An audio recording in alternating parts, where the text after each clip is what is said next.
Teksa kreu i SPAK-ut Altin Dumani foli në kuvend për presionet ndaj institucionit që drejton, ai përmendi si burime presioni aktorët politik, mediatik dhe krimin e organizuar, duke ngritur alarmin për rrezikun që këto faktorë përbëjnë për integritetin e prokurorëve dhe të gjithë strukturës së posaçme. Por në përpjekjen për të identifikuar kërcënimet reale ndaj pavarësisë së SPAK-ut, zoti Dumani rrezikon të rrshjas drejt një tjetër rreziku, ngatrimi të kritikës me sulmin, sepse kur një institucion si SPAK i vendos të përmend media në të njëjtin rresht me krimin e organizuar dhe presionin politik, krijohet ideja se edhe kritika legjitime, madje edhe raportimi investigativ shihet si kërcënim.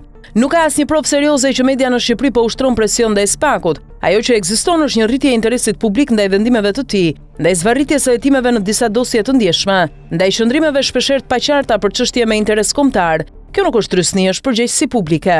Edhe mënyra si SPAK ka vepruar ndaj gazetarit Elton Qyno është shembulli më i qartë se çfarë ndodh kur një institucion kërkon të mbyll kanalet e informacionit në vend që t'i sqarojë. Sekuestrimi i pajisjeve të punës së një gazetari investigativ pa garanci minimale ligjore u rrëzua më pas nga vetë gjykata kushtetuese dhe me të drejtë. Kjo është një lloj vetkënaqësie institucionale, ne nuk duam kritika, vallë kaq i pagabueshëm është ky SPAK-u. Pse nuk na tha Dumani çfarë po ndodh me Frida Krifcën, po me Olta Xhaçkën, po me Aruban dhe skandale të tjera?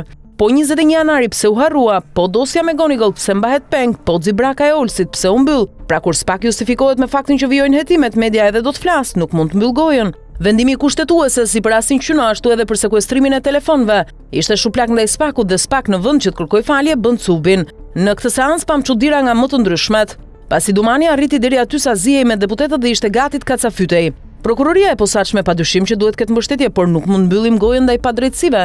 Ve Dumani e shumë prokurorë të tjerë kanë filluar të duket vetja si zoti, por në fakt ata paguhen me taksat e qytetarëve dhe realiteti është që SPAK ka gabuar shumë. Përveç dosjes Qyno, kemi dosjen Buka ndaj Ahmetajt, ku vetë prokurori i cili garon edhe për kreun e SPAK-ut pranoi shkeljet. Pra SPAK nuk është i pagabueshëm dhe për sa kohë do të ketë shkelje dhe heshtje mbi dosjet, media do flas.